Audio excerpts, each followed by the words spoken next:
Phalgu care of Kuttimaman at Ayyampilly. A.K. Joshi എഴുതിയ ബാലസാഹിത്യകൃതി.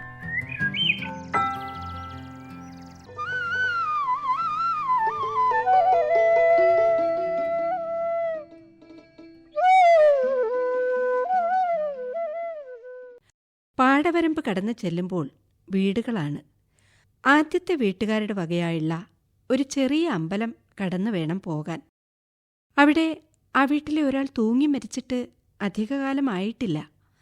ഉൾവിറയലോടെ മുന്നോട്ട് നടക്കുമ്പോൾ മുറുകിയ വൃശ്ചികക്കാറ്റോ അതോ പ്രേതമോ എന്താണ് ചെവിയിൽ മൂളക്കമായി തോന്നിയതെന്ന് സെൽവന് പിടികിട്ടിയില്ല. അമ്പലത്തിൽ നിന്നെന്ന പോലെ ഒരു കറുത്ത പട്ടി ഇറങ്ങി വന്നു. കാറ്റത്ത് വിളക്ക് കെട്ടു. ആകാശത്തുണ്ടായിരുന്ന പാതി ചന്ദ്രനും അപ്പോൾ അങ്ങ് മറഞ്ഞുപോയി. അപ്പോൾ ലോകാവസാനമായിരിക്കുന്നു. നിന്നിടത്ത് തന്നെ നിന്ന് സെൽവൻ ഒന്ന് നെടുവീർപ്പിട്ടു. ലോകാവസാനമായിരിക്കുന്നു. ഇനി എന്ത് പേടിക്കാൻ? മനുഷ്യനും പ്രേതവും വിശപ്പും എല്ലാം അവസാനിക്കുകയാണ്. അപ്പോഴുണ്ട് തേ പിന്നെയും തെളിഞ്ഞു വരുന്നു പാതിയായ ചന്ദ്രൻ. കുരിശു വരച്ച് കർത്താവേ, പിശാചുക്കളെ എന്നിൽ നിന്ന് ഓടിക്കണമേ എന്ന് മനസ്സിൽ പലവട്ടം പ്രാർത്ഥിച്ചുകൊണ്ട് നോക്കുമ്പോൾ കറുത്ത പട്ടിയില്ല. ഒരു കൈയിൽ കെട്ടുപോയ റാന്തലും മറുകൈയിൽ കാലി ബക്കറ്റുമായി സെൽവൻ വീട്ടിലേക്ക് കുതിച്ചു. പിറ്റേന്ന് വൈകിട്ട് ബാബുവും ഫൽഗുവും ചിന്നനുമൊക്കെ സെൽവനെ കാണാൻ ചെല്ലുമ്പോൾ വീട്ടിലവൻ പനി പിടിച്ച് കിടപ്പാണ്. കഥകളൊക്കെ പറഞ്ഞെങ്കിലും പാതിരായ്ക്ക് അമ്പലത്തിൽ നിന്ന് എങ്ങനെ വീട്ടിലെത്തി എന്ന കാര്യം മാത്രം അവൻ ഓർമ്മയുണ്ടായിരുന്നില്ല.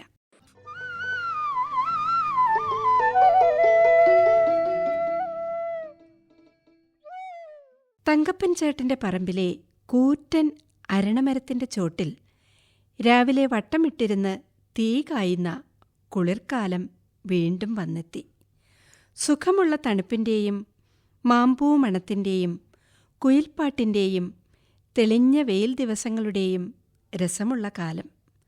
തറവാട്ടിൽ നിന്ന് രാവിലെ എഴുന്നേറ്റ് തണുത്തു വിറച്ച് ഹൂ ഹൂ ശബ്ദത്തോടെ തങ്കപ്പൻ ചേട്ടന്റെ പറമ്പിലേക്ക് കുതിക്കുമ്പോൾ പുഴയിൽ നിന്നൊഴുകിയെത്തിയ ആഫ്രിക്കൻ പായൽ കൊണ്ടും പായൽ പൂക്കൾ കൊണ്ടും കനത്തിൽ പച്ചയും നീലയും പുതച്ചു കിടക്കുന്ന പുത്തൻ തോട് കണ്ണിന് ഒരു കുളിരായി.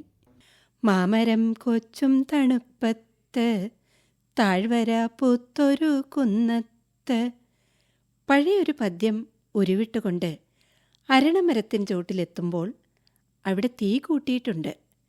ചവറടിച്ചുകൂട്ടി തീയിട്ടതിനു ചുറ്റും രജനിയും അമ്മിണിയും മിനികുമാരിയും ചിന്നനും കുട്ടാപ്പിയും ബാബുവും കൗസുവും ശില്പി സെൽവനുമൊക്കെ കുന്തുകാലിലിരിക്കുന്നു. ചിലർ തീക്ക് നേരെ തിരിഞ്ഞും ചിലർ പുറംതിരിഞ്ഞും. പറമ്പിൻ്റെ പലയിടങ്ങളിൽ രജനി ചവറടിച്ചു കൂട്ടും. മറ്റുള്ളവർ അത് വാരിക്കൊണ്ടുവന്ന് തീ അണയാതെ ഇട്ടുകൊണ്ടിരിക്കും. രജനിക്ക് നല്ല ശീലമുള്ളൊരു സമയമാണത്. തെല്ല് തമാശയോടെ പുള്ളിക്കാരി പറഞ്ഞു, പുറംതിരിഞ്ഞിരിക്കുന്നവർ ആസനത്തിൽ തീ പിടിക്കാതെ നോക്കിക്കൊള്ളണം. പുറംതിരിഞ്ഞിരുന്ന് തീ കാഞ്ഞപ്പോൾ പാവാടയ്ക്ക് തീ പിടിച്ച കൂട്ടുകാരിയുടെ കഥയും പിന്നാലെ വന്നു.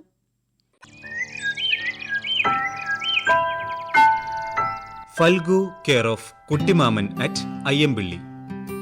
A.K. ജോഷി എഴുതിയ ബാലസാഹിത്യകൃതി. വായിച്ചത് പ്രീതി ജോസഫ്.